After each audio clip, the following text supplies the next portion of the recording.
Do you take this man to be your lawfully wedded husband? Yes. The courthouse clerk barely looked up. The room was sterile. White walls, fluorescent lights, no flowers, no witnesses. And do you take this woman to be your lawfully wedded wife? I do. His voice was calm, steady, like he was ordering coffee. She glanced at him. Dark suit, neat hair, hands folded. He didn't smile. He never smiled. The clerk stamped the paper. Congratulations, you're married.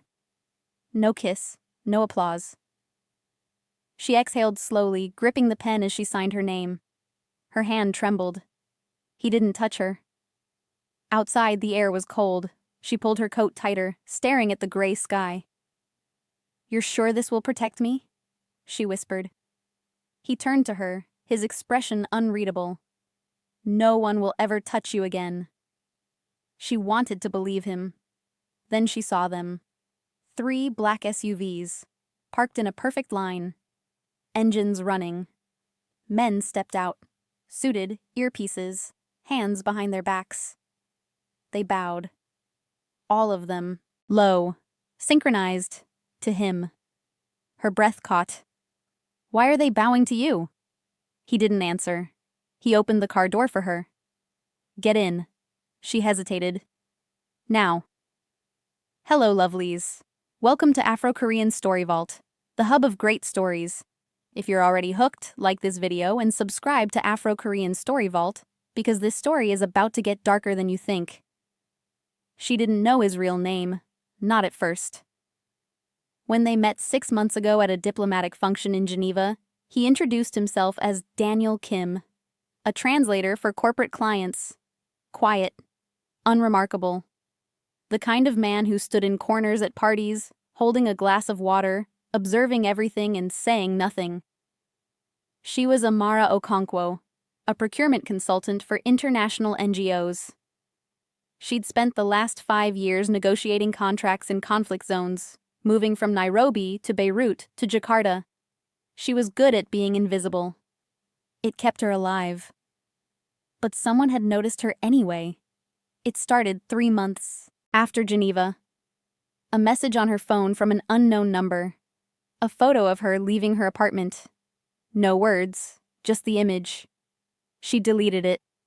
Told herself it was a mistake. The next day, another photo. Her at the grocery store. Then another. Her at the gym. She went to the police in Brussels where she was temporarily stationed. They took a report. Said they'd look into it. She never heard back. 2 weeks later, her apartment was broken into while she was at a conference. Nothing stolen. But her clothes had been moved. Her underwear drawer rearranged. A single red rose left on her pillow. She couldn't breathe. That night, she got a call from Daniel Kim. I heard what happened, he said, his voice as calm as she remembered. How did you...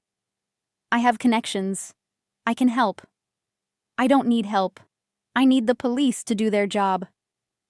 The police can't protect you from these people. Her hands went cold. What people? The ones you testified against. The cartel you helped convict in The Hague last year. They have long memories. She'd tried to forget that case. The human trafficking ring. The evidence she'd uncovered while auditing supply chains. The trial that put 12 men in prison. That was anonymous testimony, she whispered. Nothing is anonymous if you know where to look. Why are you calling me? Because I'm offering you a solution. What solution? Marry me. She almost laughed. Almost, but his tone was too serious. You're insane. I'm practical. You need legal protection, diplomatic immunity, a name that comes with power. I can give you that. I don't even know you. You don't have to. This isn't about love. It's about survival. Why would you do this for a stranger? There was a pause, long enough that she thought the call had dropped. Because I can, he finally said, and because no one should live in fear. Something in his voice made her believe him. Or maybe she was just desperate enough to want to. 3 weeks later, she stood in that courthouse and became Mrs. Choi. She didn't know she was signing away more than her freedom. The SUV glided through the streets of Seoul. She watched the city lights blur past, her reflection ghostly in the tinted window. He sat beside her, silent, staring at his phone. The screen cast a pale glow on his face. He looked younger than she remembered. Maybe 30, maybe older. It was hard to tell. "How long have you lived in Seoul?" she asked, trying to fill the silence. "I was born here." "But you work internationally." "I work everywhere." The conversation died. She looked out the window again. The streets had changed. No more shops or restaurants. Just walls. High walls topped with cameras. The car turned into a private road. Gates opened automatically. Massive iron gates with intricate designs. Guards stood at attention, hands behind their backs, watching the car pass. Her stomach twisted. "Daniel, where exactly are we going?" "Home." "This isn't a home. This is a fortress." "It's both." The estate emerged from the darkness like something out of a magazine. Modern architecture, glass and steel, gardens lit with soft lights, a fountain in the circular driveway. It was beautiful. It was terrifying. The car stopped. A woman in a black uniform appeared, opening the door before Amara could reach for the handle. She bowed deeply. "Welcome, Mrs. Choi." Mrs. Choi. The name still felt foreign. Amara stepped out, her heels clicking on the stone driveway. The air smelled like jasmine and rain. Daniel walked ahead without waiting for her. She followed, feeling like a guest at her own wedding reception. Except there was no reception. No celebration. Just this cold, enormous house and staff who moved like shadows. Inside, the foyer was 3 stories high. A chandelier hung from the ceiling. Crystal, intricate. Probably worth more than she'd made in her entire career. Marble floors reflected her uncertain face back at her. "Your room is upstairs," Daniel said, not looking at her. "Second floor. East wing. The staff will show you." "My room?" She caught up to him. "Not our room?" He finally looked at her. His expression was unreadable. "This is a marriage of convenience. You have your space. I have mine." "I see. Do you?" There was something sharp in his tone. A warning, maybe. "Yes," she said quietly. "I understand perfectly." "Good." He walked away, disappearing down a hallway lined with art she couldn't name. The woman in black appeared at her elbow. "This way, ma'am." Amara followed, feeling the weight of the house pressing down on her. This was safety, she reminded herself. This was survival. She didn't need warmth. She needed walls between her and the people who wanted her dead. But as she climbed the stairs and walked down the long, silent corridor to her room, she couldn't shake the feeling that she'd traded one prison for another. Her room was bigger than her entire apartment in Brussels. Floor-to-ceiling windows overlooked the gardens. A king-sized bed with silk sheets. A bathroom with a tub large enough to swim in. A walk-in closet already filled with clothes in her exact size. She froze. The woman noticed her expression. "The chairman had your measurements sent ahead. If anything doesn't fit, we'll have it adjusted." "The chairman?" The woman blinked. "Mr. Choi. My apologies, ma'am. Old habit." "Why would you call him chairman?" "A slip of the tongue. Will you need anything else this evening?" Amara stared at her. The woman's smile didn't reach her eyes. "No, thank you." The woman bowed and left. Amara locked the door behind her. She went to the closet, running her hands over the clothes. Designer labels. Perfect sizes. Dresses, suits, casual wear. Everything she might need. How did he know her measurements? Her style? She thought back to Geneva. They'd spoken twice, maybe 3 times. Brief conversations, nothing personal. Yet he knew what size shoes she wore. She sat on the edge of the bed, hands shaking. What had she done? That night, she couldn't sleep. The bed was too soft. The room too quiet. She got up around 2 in the morning, wrapping herself in a robe, and wandered into the hallway. The house was different at night. Darker. The soft lighting from earlier was gone, replaced by dim emergency lights along the baseboards. She walked slowly, running her hand along the wall, trying to orient herself. She found the stairs and descended to the main floor. Maybe the kitchen. Maybe some tea would help. But as she reached the bottom, she heard voices. Male voices. Speaking Korean. Fast, clipped tones.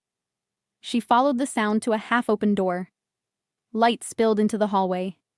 She approached carefully, staying in the shadows. Through the crack, she could see Daniel, no, Mr. Choi, sitting behind a massive desk. 3 men stood before him. They weren't staff. They wore expensive suits, but their posture was stiff, uncomfortable. One of them was speaking rapidly, gesturing. Daniel listened without expression. Then he said something.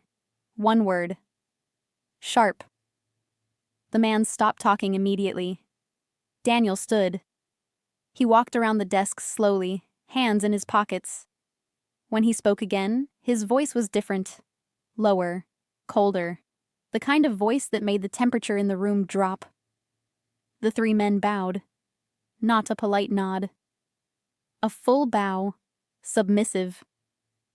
Daniel dismissed them with a wave of his hand. They left through another door, walking quickly.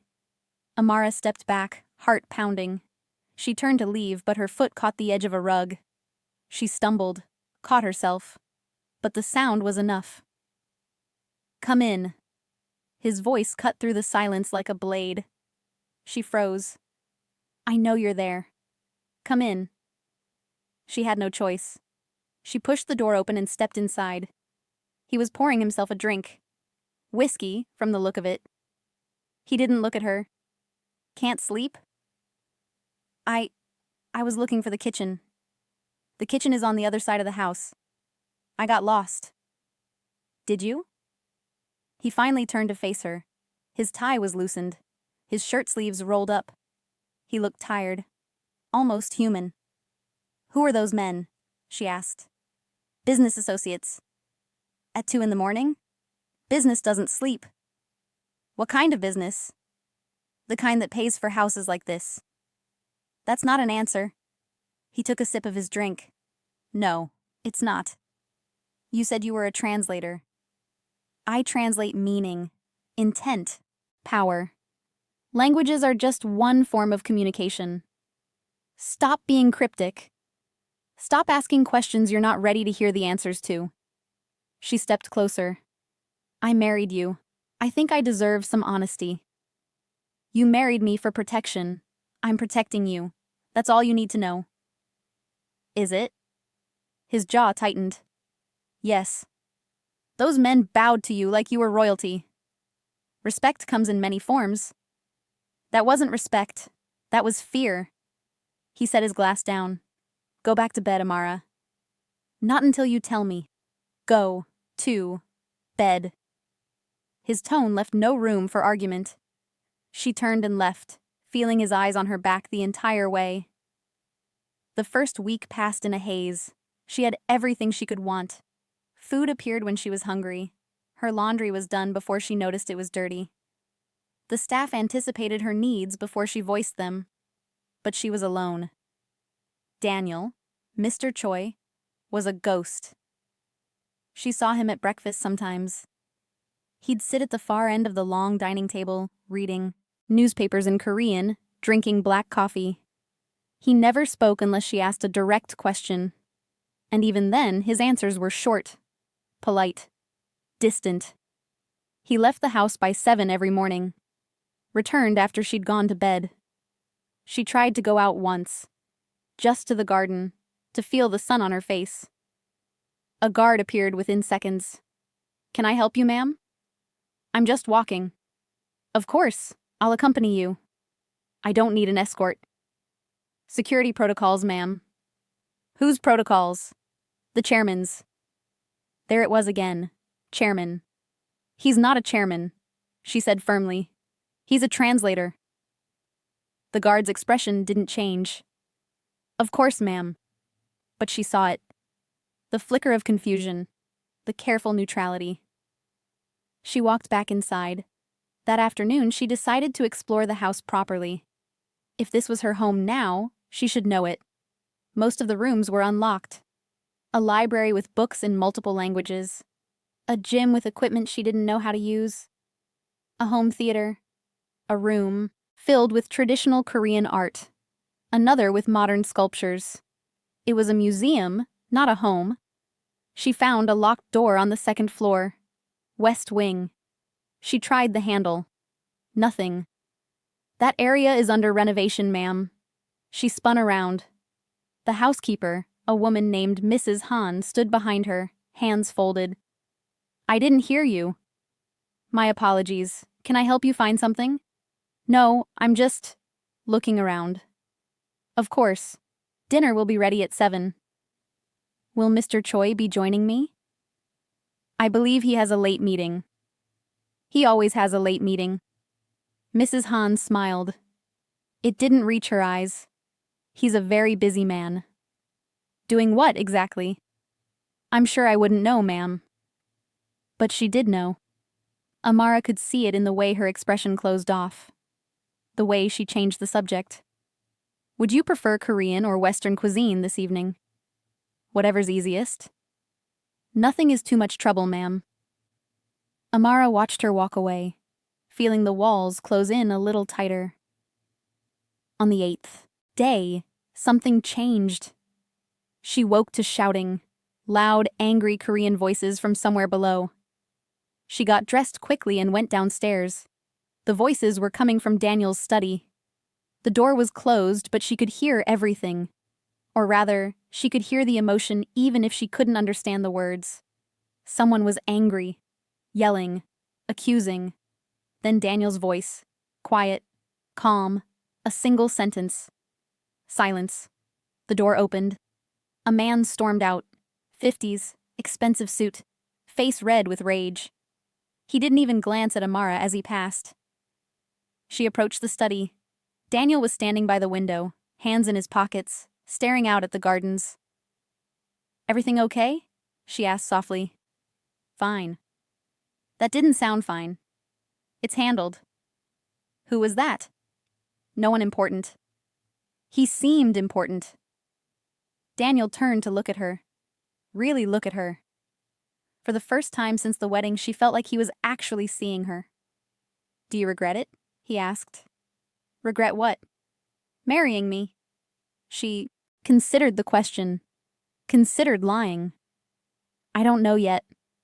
Honest. I appreciate that. Can I ask you something? You can ask. I may not answer. Why did you really marry me? He was quiet for a long moment. Because you needed help. That's not a reason to marry someone. It was for me. Why? Because I could. It was the same answer he'd given on the phone, but this time she heard something underneath it. Something raw. Did something happen to you? She asked gently. Is that why you understand? His expression closed off immediately. Go have breakfast, Amara. Daniel. That's not my name. She froze. What? Daniel Kim isn't my name. It's a name I use for work. Then what's your real name? He looked at her with those dark, unreadable eyes. Choi Min-jun. Why did you lie? I didn't lie. I just didn't tell you everything. What else haven't you told me? More than you want to know. He walked past her, leaving her standing in the study, feeling like the ground had shifted beneath her feet. That night, she couldn't let it go. She needed answers. She waited until the house was quiet, until she was sure Daniel, Min-jun, whoever he was, had gone to bed. Then she went back downstairs, back to that locked door on the second floor. She'd noticed earlier that the lock was electronic. A keypad. She tried a few combinations. His birthday, if the one he'd given her was real. Random numbers. Nothing worked. Then she remembered something. The wedding date. She tried it. The lock clicked. Her heart raced. She pushed the door open. The room was dark. She found a light switch. The lights flickered on, and her entire world shattered. Screens, dozens of them, covering 2 full walls. Some were dark.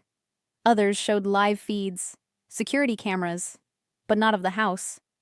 Of places she recognized. Her old apartment in Brussels, the street outside, the cafe she used to visit every morning, her gym, the NGO office where she worked. All of them, monitored. Her legs felt weak. She grabbed the edge of a desk to steady herself. On the desk were files, thick manila folders. She opened the top one with shaking hands, her name on the tab, Amara Okonkwo.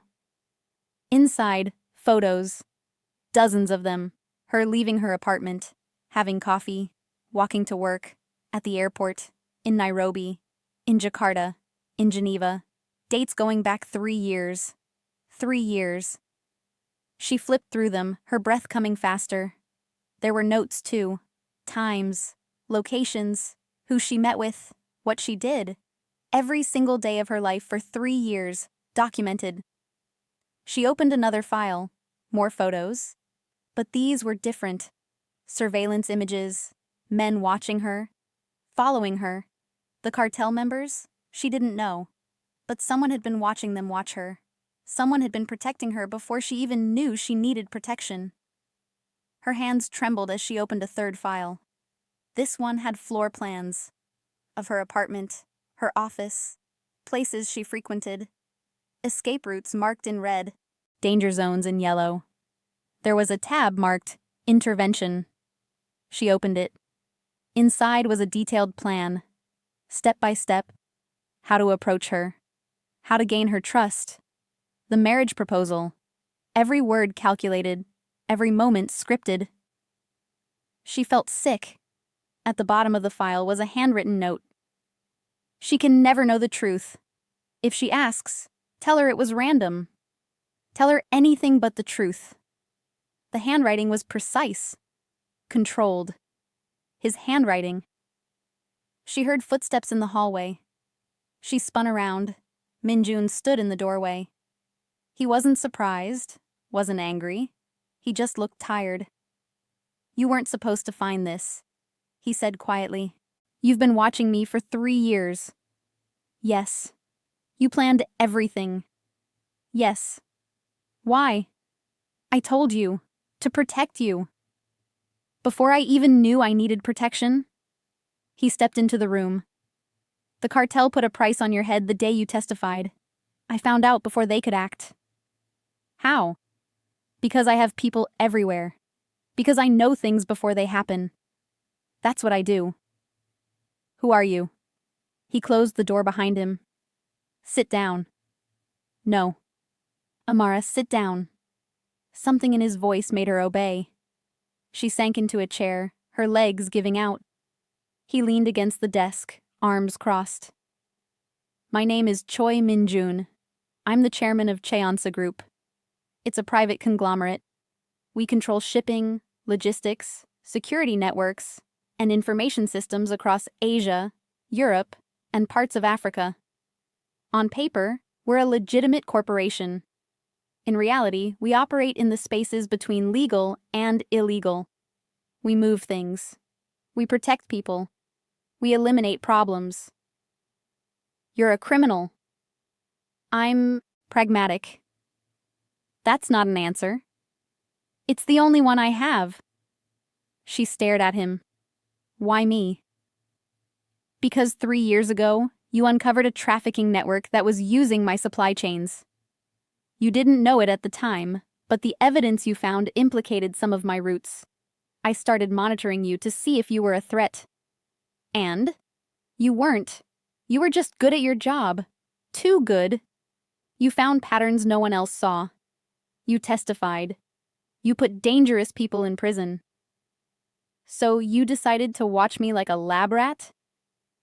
I decided to keep you alive. I didn't ask for that. You didn't have to. That's not your choice to make. It was the only choice that mattered. His voice rose for the first time. She flinched. He took a breath, collecting himself. I watched you for 3 years, he said more quietly. I saw how hard you worked, how much you cared, how you went into war zones to make sure resources reached people who needed them. You were fearless, reckless even. And the people you put away, they wanted revenge. So you married me to control me. I married you to save you, without asking me. Would you have believed me if I'd told you the truth? She opened her mouth, closed it. He was right. She wouldn't have. I gave you a choice, he continued. I offered you protection. You said yes. Under false pretenses. Under the only pretenses that would work. She wanted to scream at him, to hit him, to run. But where would she go? I trusted you, she whispered. I know. You lied to me. Yes. Is anything you told me true? He met her eyes. When I said no one would ever touch you again, I meant it. When I said I would protect you, I meant it. Everything else, he gestured to the room. Everything else was necessary. Necessary for what? For keeping you alive long enough to realize I'm not your enemy. Then who is? His phone buzzed. He pulled it out, glanced at the screen, and his entire body went rigid. We need to move. Now. What? They found you. They're coming. Who? Everyone. He grabbed her arm, pulling her toward the door. Wait. There's no time. We're leaving. Now. I'm not going anywhere with you. He stopped, turned to face her, and for the first time she saw something in his eyes she hadn't seen before. Fear. If you stay here, you die. If you come with me, you have a chance. Choose.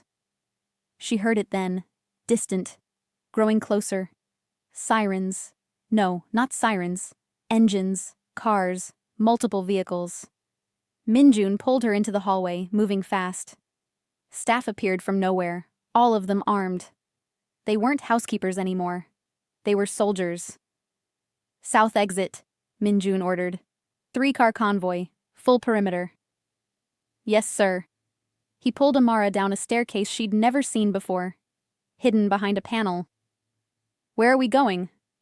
Anywhere but here. They reached a garage she didn't know existed.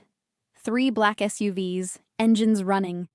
Men in tactical gear loading weapons. This was real. This was happening. Minjun opened the door of the middle vehicle. Get in.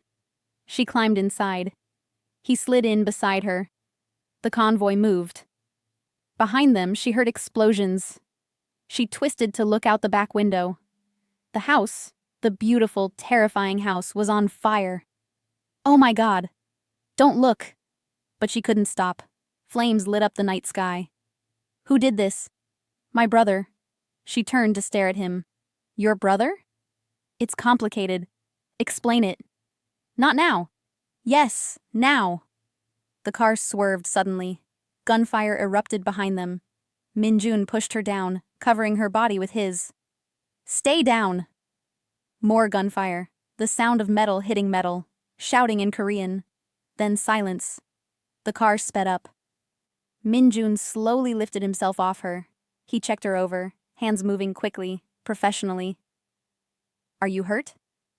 No, I don't think so. Good. He sat back, pulling out his phone. He made a call, speaking rapid Korean. His tone was clipped, authoritative. She watched him. Really watched him. This wasn't the quiet translator from Geneva. This wasn't even the distant husband from the house. This was someone else entirely. Someone dangerous. Who are you? She whispered. He ended the call, looked at her. I'm the man who just burned down a $50 million estate to keep you alive. That's who I am. Why? Because you're my wife. That's not a reason. It's the only reason I need. The car drove through the night. She didn't know where they were going. She didn't know what would happen next. But as she sat there, watching him make call after call, issuing orders in a language she didn't understand, she realized something. She wasn't safe with him, but she wasn't safe without him either. And that was the most terrifying truth of all. They drove for hours. The city gave way to countryside. Mountains rose in the distance, dark shapes against a darker sky. No one spoke. Finally, the convoy turned onto a narrow road. Trees pressed close on both sides. The vehicles climbed higher, winding, through switchbacks. They reached a gate. More guards. The convoy passed through. Another house appeared, smaller than the estate, more modern, built into the side of the mountain, half hidden by trees. The car stopped. Min Jun got out first. He scanned the area before turning to help her out. She ignored his hand and climbed out on her own.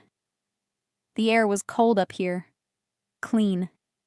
She could see stars. Where are we? Safe house. One of several. How many people are trying to kill me? At this point, it's easier to count the ones who aren't. That's not funny. I'm not joking. He led her inside. The house was sparse, functional. No art, no decoration, just furniture and equipment.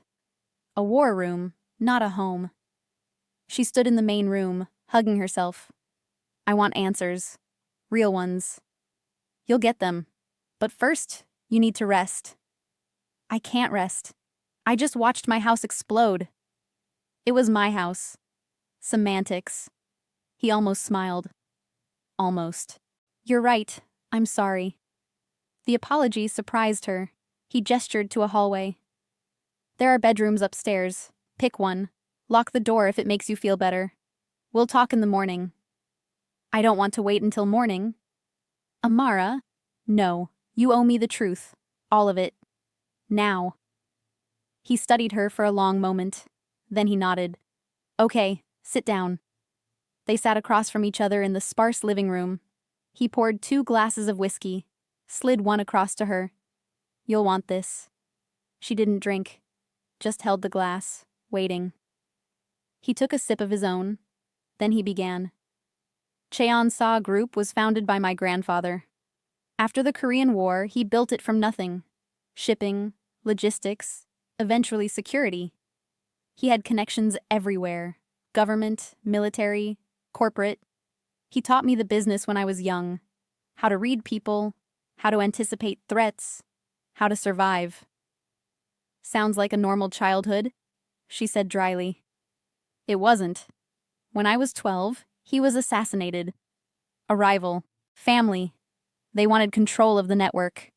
My father took over, but he was weak. Political. He cared more about appearances than power. The company started to fracture. What happened? I happened. At 19, I staged a coup. Removed my father from leadership. Consolidated power. I was ruthless. I had to be. And I rebuilt the company into what it is now. And your brother? His jaw tightened. My younger brother, Choi Jin-woo. He thinks he should have inherited the company instead of me. He's been trying to undermine me for years. Tonight was his most aggressive move yet. Why now? Because of you. She went cold. What? He sees you as my weakness. He thinks that by killing you, he can break me. Make me vulnerable. Take over. So I'm just a pawn in your family drama? No, you're... He stopped himself. It's more complicated than that. Explain. He set his glass down. When I started watching you 3 years ago, it was purely professional. You were a potential threat. But the more I watched, the more I saw someone who reminded me of who I used to be. Before I became this. He gestured to himself. Someone who believed in something. who fought for people who couldn't fight for themselves. You were everything I'd stopped being. So you became obsessed. Yes. The honesty stunned her. I told myself it was about protection, he continued. About keeping you safe because no one else would. But somewhere along the way, it became more than that. It became about you. About wanting to be near you. About needing to know you were okay. That's not love.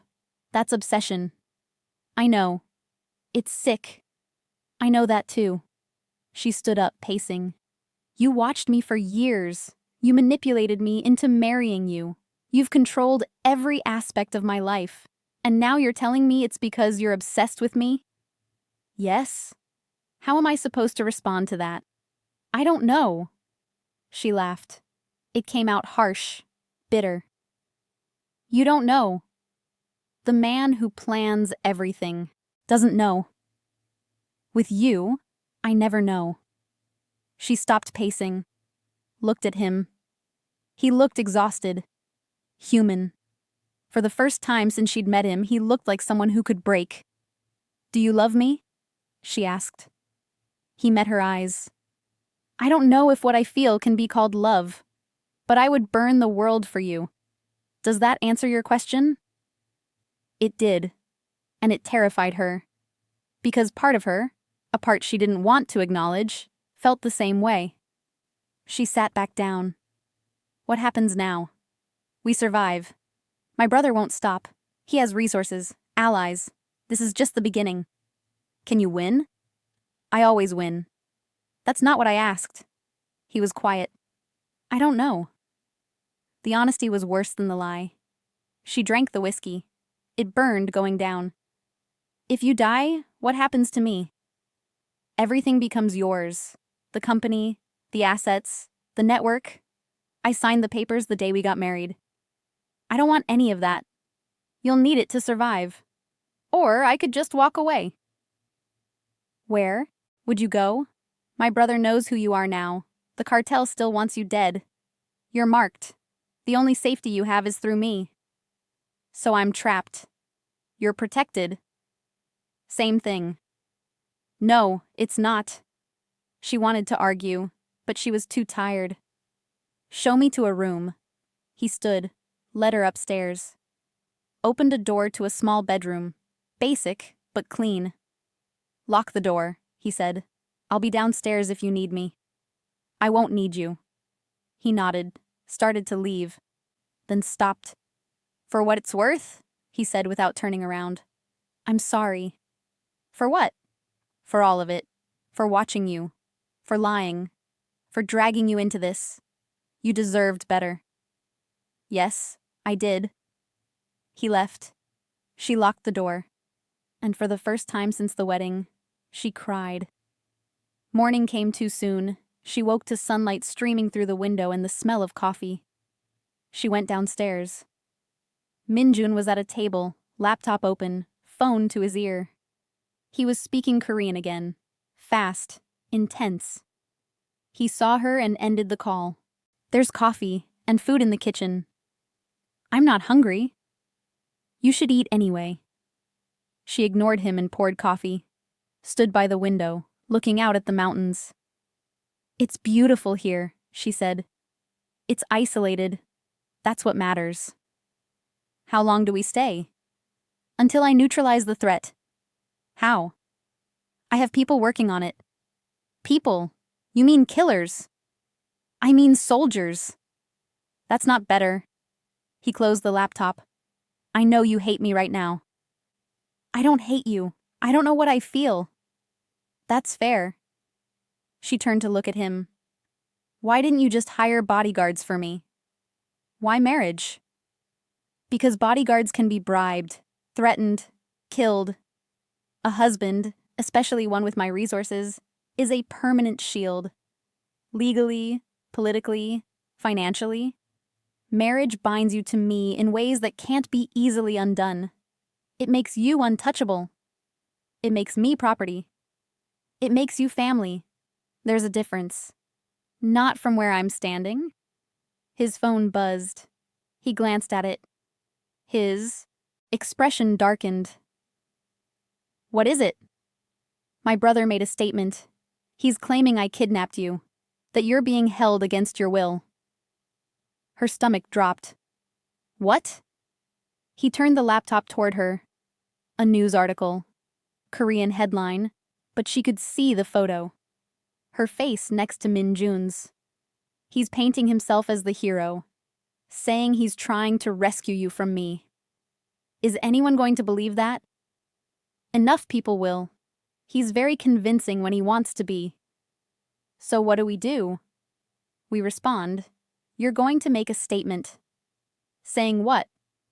That you're safe, that you're here willingly, that you're my wife and no one is holding you hostage. But I'm not here willingly, not entirely. He looked at her. I know, but if you don't say it, he'll use it against us, against you. Why would I help you? Because if my brother wins, you die anyway. At least with me, you have a chance. She hated that he was right. Fine, I'll do it. He made arrangements. Within the hour, a camera crew arrived. Professional, efficient. They set up in the living room. Min Jun stood off to the side, watching. The camera operator counted down. 3, 2, 1. She looked into the lens. My name is Amara Okonkwo. I'm releasing this statement to clarify recent reports about my whereabouts. I am safe. I am with my husband, Choi Min-jun, of my own free will. We recently experienced a security threat at our home, which is why we've relocated temporarily. No one is holding me hostage. No one is forcing me to be here. These allegations are false and appear to be part of a coordinated effort to damage my husband's reputation. I ask for privacy during this time as we work to resolve these security concerns. Thank you. The camera stopped. Good, Min-jun said. We'll release it within the hour. The crew packed up and left. She stood there, feeling hollow. I just lied for you on camera. You told the truth. You are here willingly. Under duress isn't willingly. You had a choice. You could have told them the truth, exposed me. You didn't. Because you backed me into a corner. Because deep down, you know I'm right. She wanted to hit him, but she also wanted to cry. Because he was right. She had nowhere else to go. The next few days passed in a strange limbo. Min-jun worked constantly. Calls, video conferences, meetings with men who arrived in black cars and left without saying a word.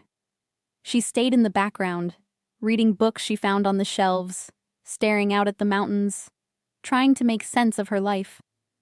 At night, she couldn't sleep. She'd lie awake, listening to the house settle, wondering if tonight would be the night someone found them. On the fourth night, she heard footsteps outside her door. She sat up, heart racing. A soft knock. Amara, Min-jun's voice. She got up, opened the door a crack. He looked terrible, exhausted. His shirt was wrinkled, his tie gone. He'd been awake for days. What do you want? Can't sleep either? No? Can I come in? She hesitated, then stepped aside. He walked to the window, staring out at the darkness. When I was younger, he said quietly, I used to think power meant control. That if I controlled everything, I'd be safe. I'd never be vulnerable again. What changed? You. She didn't know what to say. I've controlled every aspect of my life for 15 years, he continued. Every move calculated, every relationship transactional. And then I started watching you. This woman who walked into war zones with nothing but a clipboard and conviction, who fought for people she'd never meet, who risked everything for what was right. You make me sound like a saint. I'm not. I know. That's what made it worse. You were human, flawed, real, and I couldn't stop watching. So you decided to own me instead. He turned to face her. I decided to protect you, but somewhere along the way, it became more than that. It became need, And I hate myself for it. You should. I know. They stood there, the space between them heavy with everything unsaid. Why are you telling me this? She asked. Because tomorrow, I'm going to end this. I'm meeting with my brother. One way or another, this will be over. What does that mean? It means either he backs down, or one of us doesn't walk away. Her chest tightened. You're going to kill him. If I have to. He's your brother. He's my enemy. Family stopped meaning anything the moment he tried to kill you. You can't just... Yes, I can, and I will. She grabbed his arm. There has to be another way. There isn't. Minjun. This is who I am, Amara. This is what I do. I eliminate threats. And he's the biggest threat you have. What if you die? Then everything becomes yours, and you run. Where? Anywhere. Everywhere. My people will help you disappear. I don't want to disappear. I want... She stopped. What do you want? She looked at him. Really looked at him. This man who'd watched her for years. Who'd lied to her. Manipulated her. Protected her. This man who was willing to die for her tomorrow. I don't know, she whispered. He reached up, touching her face. Gentle. Tentative. Can I kiss you? Why? Because I might not get another chance. She should say no. Should push him away. Should hate him. But she didn't. Yes. He kissed her. Soft at first. Then deeper. Desperate. Like he was trying to memorize the taste of her. She kissed him back. Not because she loved him, but because she understood him. And maybe that was worse. When they pulled apart, he rested his forehead against hers. If I don't come back tomorrow, don't. If I don't, there's a file in the safe downstairs. Combination is your birthday. Everything you need is in there. Accounts, contacts, safe houses. Promise me you'll... Run! Minjun, promise me. I promise. He kissed her forehead, then left. She stood alone in the room, feeling like the world was ending. Morning came. He was already gone. She found a note on the kitchen table. Don't leave the house. Don't open the door for anyone except me. If you don't hear from me by sunset, run. She crumpled the note, paced the house, tried to eat, couldn't. The hours dragged by like years. Noon came and went. Afternoon stretched into evening. She watched the sun sink toward the mountains, her heart in her throat. Sunset. No word. She went to the safe, entered her birthday. It opened. Inside, files, passports, cash, account numbers, everything he'd promised. She pulled out her passport. A new one. Different name. She could run. She could disappear. She could start over. But as she stood there holding her new identity, she realized something. She didn't want to run. She wanted him to come back. The realization hit her like a punch. She'd fallen for him. The man who'd stalked her, controlled her. The man who was probably dying right now because of her. She sank to the floor, passport clutched in her hands. Please come back. Please. Darkness fell. The house was silent. Then she heard it. A car engine. She ran to the window, headlights cutting through the darkness.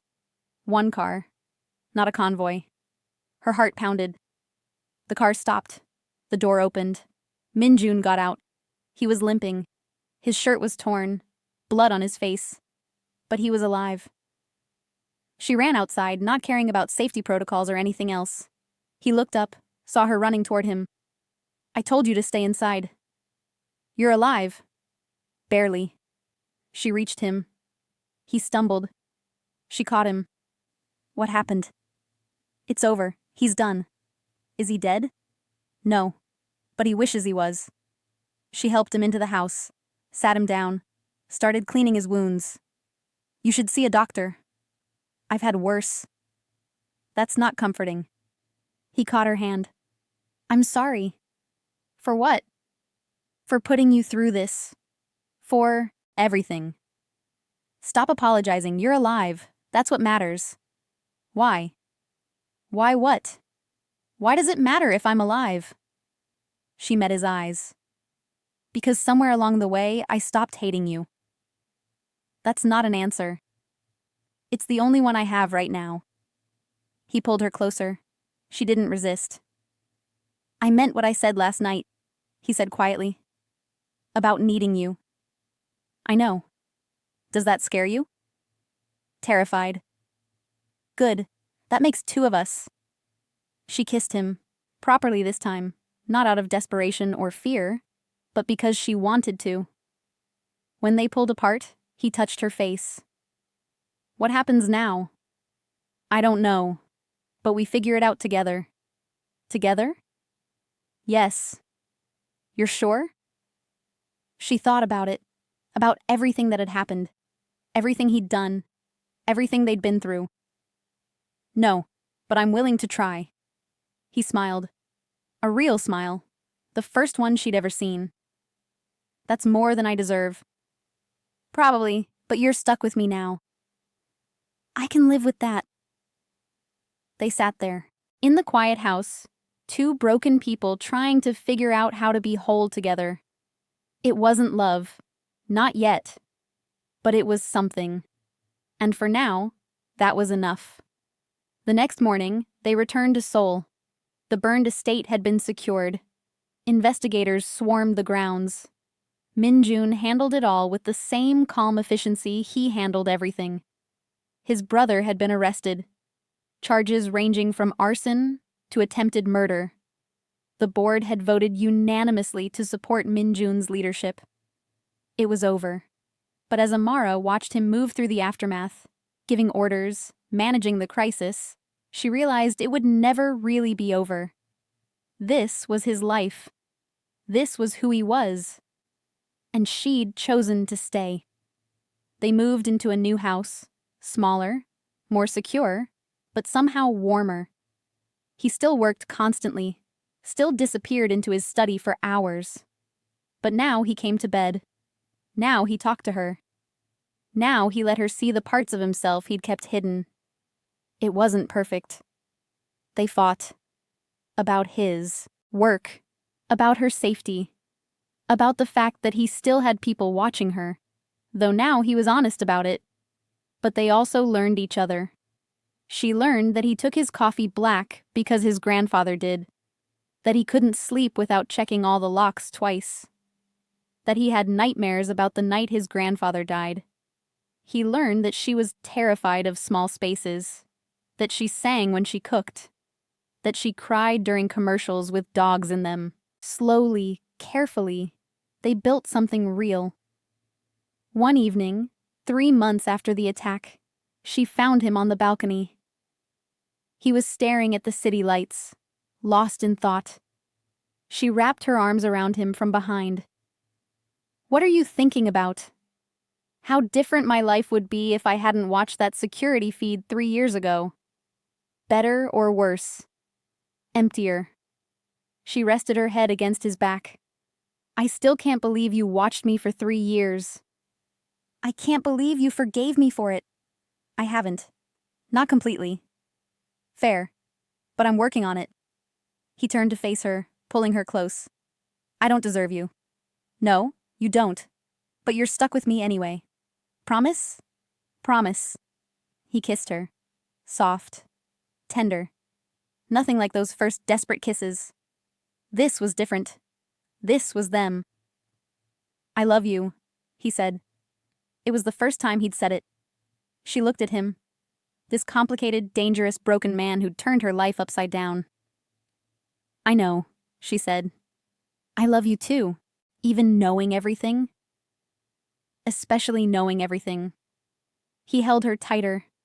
And for the first time in his life, Choi Min-jun felt like he'd found something worth more than power. He'd found home. 2 weeks later, everything changed again. She woke in the middle of the night to find him gone. Not unusual, he often worked late. But something felt wrong. She got up, went downstairs. The study door was open. Light spilled out. She approached quietly. He was on the phone, speaking English this time. I don't care what it costs. Find him. Now. His voice was different, cold.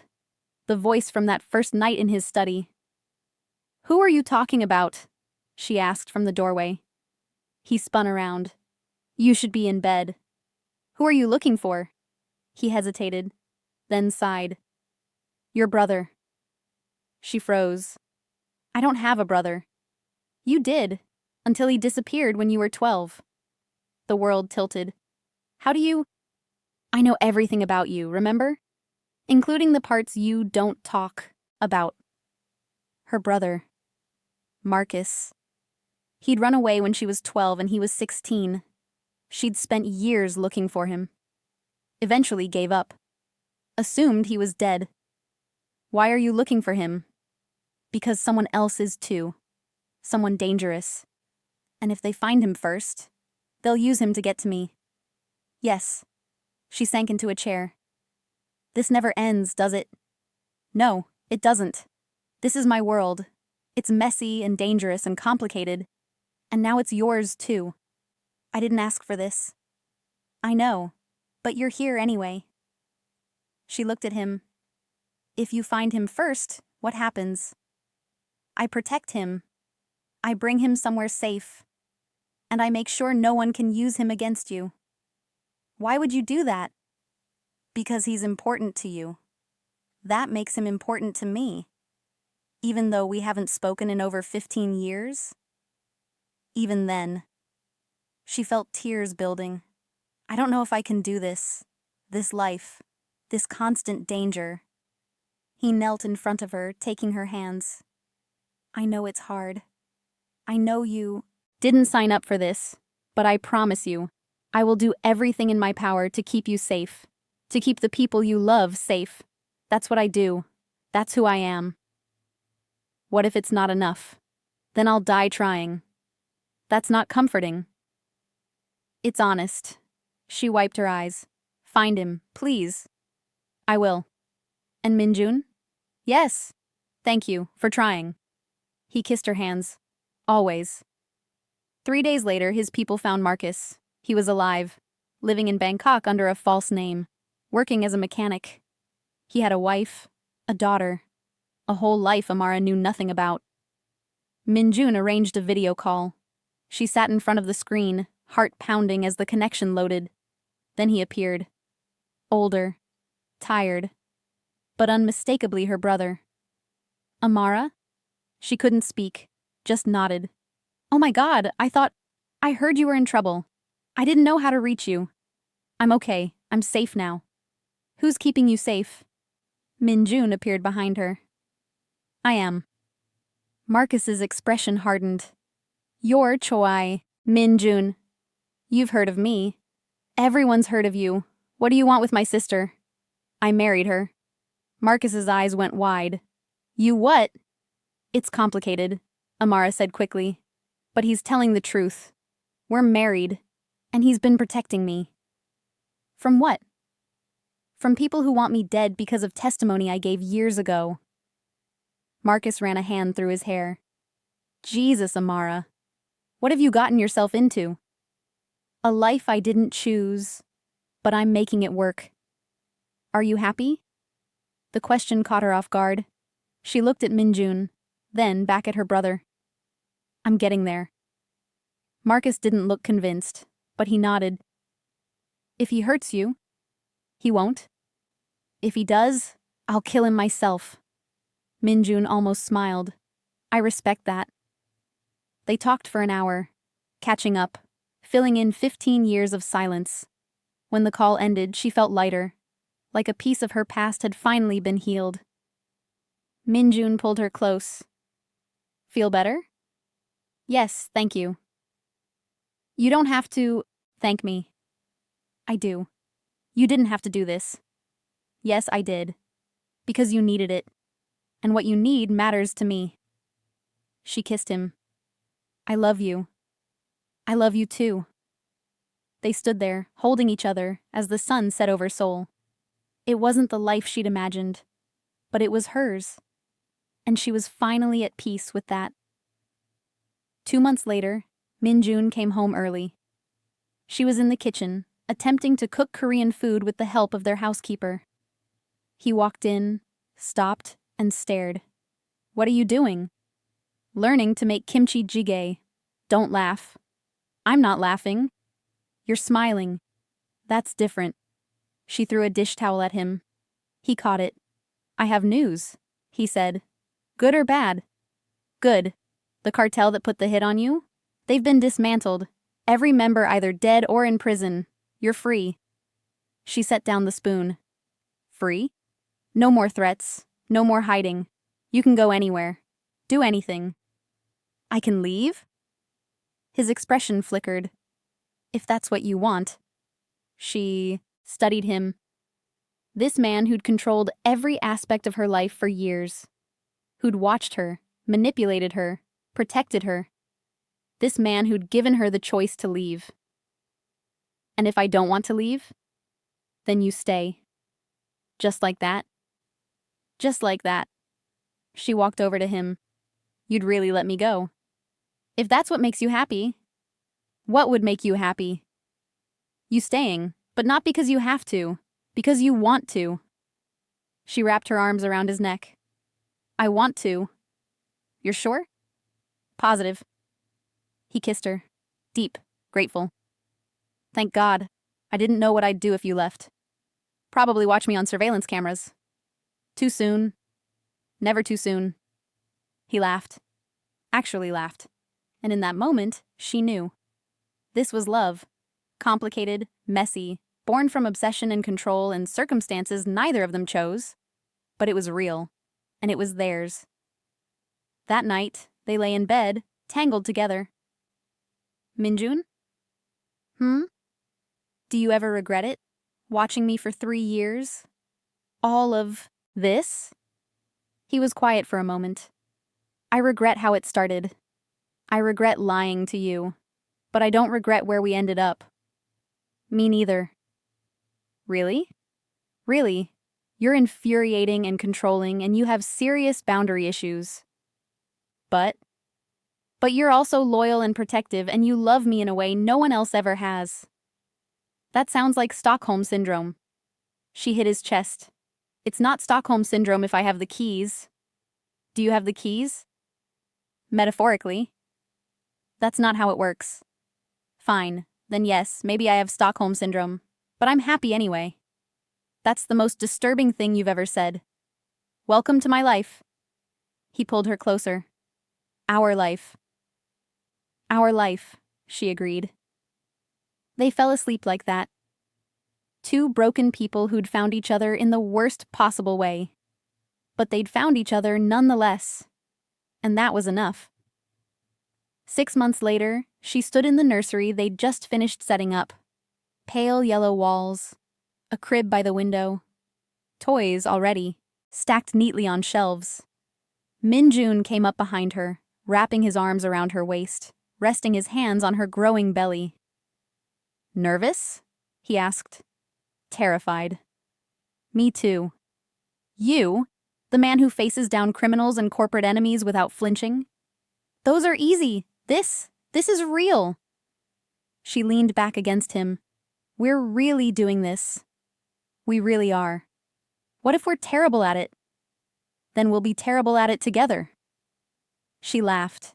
"That's not reassuring." "It's honest." She turned in his arms. "Promise me something." "Anything." "Promise me you'll never watch our child the way you watched me." He smiled. "I promise. No surveillance, no files, just being a father." "Good. Because if I find out you've been monitoring our kid, you'll leave me?" "No, I'll kill you myself." "Fair enough." He kissed her. Soft, full of promise. "I love you, Amara." "I love you too." She rested her head on his chest, listening to his heartbeat. This life, this strange, complicated, dangerous life, was hers now, and she wouldn't change it for anything. 1 year later, their daughter was born. They named her Zuri. Beautiful. Minjun held her for the first time with tears in his eyes. She's perfect. She is. I promise I'll protect her. Always. I know you will. But Minjun? Yes? Let her make her own choices. Let her live without surveillance and control.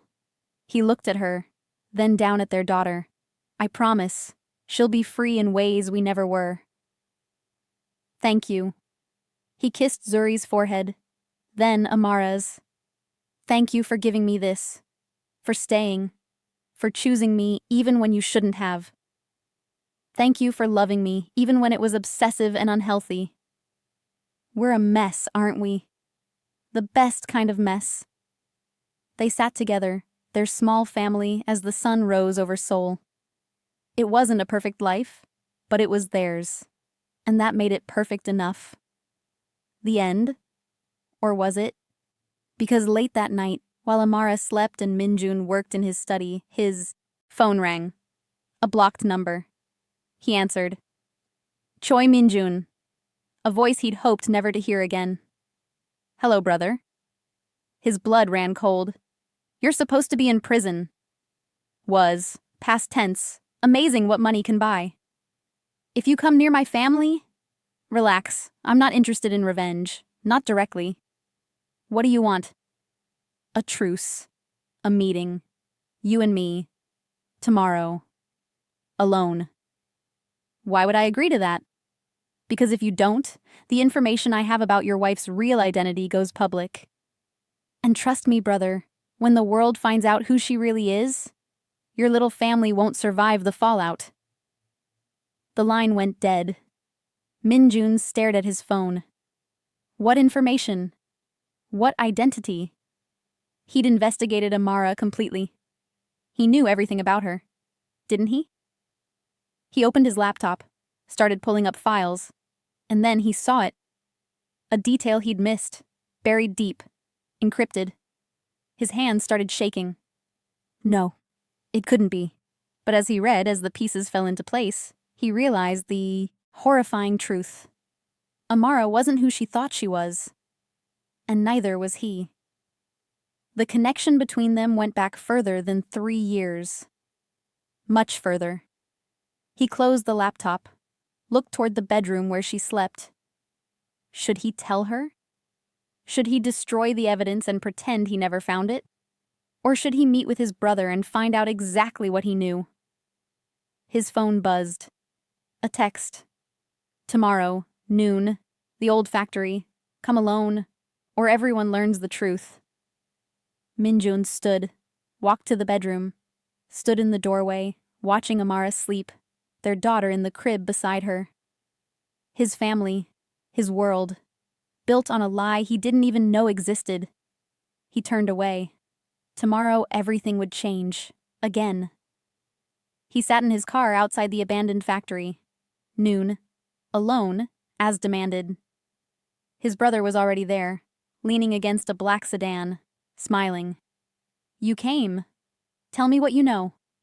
No greeting? No. How did you escape prison? I don't care how you escaped. Tell me what you know about Amara. Jinwoo's smile widened. Oh, you really don't know, do you? Know what? Who she really is. What she really is. Stop playing games. Jinwoo pulled out a folder, threw it on the ground between them. Read it, then we'll talk. Minjun picked up the folder, opened it. Inside, documents, DNA tests, birth certificates, adoption papers. No. Amara Okonkwo isn't her real name, Jinwoo said. She was adopted at 3 years old. Her original name was Kim Minseo. She's Korean. Like us. That's impossible. Keep reading. Minjun's hands shook as he turned the pages. She's not just Korean, Jinwoo continued. She's family. Our cousin. Father's brother's daughter. She was taken during the family purge when you took power. Hidden in Africa.